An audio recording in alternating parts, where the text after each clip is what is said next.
Hello বন্ধুরা, আজ অষ্টম শ্রেণী ইতিহাস ও সামাজিক বিজ্ঞান বইয়ের প্রথম অধ্যায় বিজ্ঞান দর্পণের সমাজ 9, 10 ও 11 নম্বর পৃষ্ঠার ছক দেখাবো। তো শুরু করা যাক। তো 9 নম্বর পৃষ্ঠায় প্রতিফলন ডায়েরি। আমরা অষ্টম শ্রেণীর জন্য একটি প্রতিফলন ডায়েরি তৈরি করব, যেখানে আমরা নিজেদের অনুসন্ধানের কাজের সময় যা যা অভিজ্ঞতা রয়েছে তা লিখব। যেখানে আমরা দলগতভাবে একটি কাজ কিভাবে করেছি, কি করলে অনুসন্ধানী কাজটি আরও ভালো হতে পারবে, দলে বন্ধুদেরকে কেমন কাজ করেছে ইত্যাদি অভিজ্ঞতা সম্পর্কে আমরা প্রতিফলন ডায়েরি লিখব। তো চলো পরের পৃষ্ঠায় একটা ছক দেওয়া আছে, ছকটি পূরণ করি। তো এই ছকটির উত্তর হিসেবে আমরা লিখতে পারি প্রতিফলন ডায়েরি। প্রাকৃতিক উপাদান হিসেবে নদী ও সামাজিক উপাদান হিসেবে রাস্তাঘাটের উন্নয়নের পরিবর্তন বিষয়ে প্রতিফলন ডায়েরি তৈরি।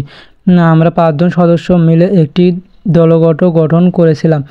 আমাদের কাজের বিষয়বস্তু ছিল প্রাকৃতিক উপাদান হিসেবে নদীর পরিবর্তন হয়েছে তা নিয়ে নির্ণয় করা হলো।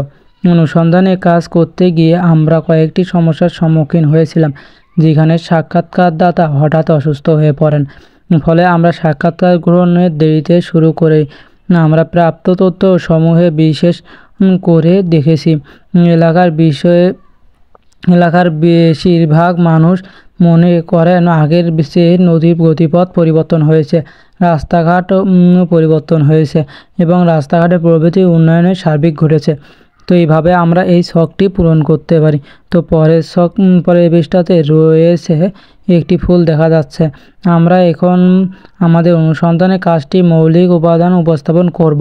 আমাদের মধ্যে থেকে 1 বা 2 জন করব যারা এই কাজে সম্পূর্ণ উপস্থাপন করব। প্রয়োজনীয় ইতিহাস ও সামাজিক বিজ্ঞান শিক্ষকের সহায়তা নেব। দলের উপস্থাপনের পর আমরা আমাদের দলের বন্ধুদের সাথে মূল্যায়ন করব। সাত্ত্বিক মূল্যায়ন। ক্রমিক বন্ধুর নাম। দলের সদস্যর মতামত প্রদানের সুযোগ দিচ্ছি। বন্ধু দলের অনুসন্ধানী কাজে সার্বিক সহযোগিতা প্রদান করেছেন। বন্ধুদের সম্পূর্ণভাবে অংশগ্রহণ করেছেন। দলের সদস্যদের কাজে উন্মুক্ত করা। 1 নম্বর শাকিল, হ্যাঁ হ্যাঁ হ্যাঁ। 2 নম্বর মহসিন, হ্যাঁ না হ্যাঁ হ্যাঁ। 3 নম্বরে সাব্বির, হ্যাঁ হ্যাঁ হ্যাঁ। 4 নম্বরে রয়েছে রাজ, হ্যাঁ হ্যাঁ না হ্যাঁ। 5 নম্বরে রয়েছে শাওন, হ্যাঁ হ্যাঁ হ্যাঁ হ্যাঁ। 6 নম্বরে রয়েছে মোনারুল, হ্যাঁ না হ্যাঁ হ্যাঁ।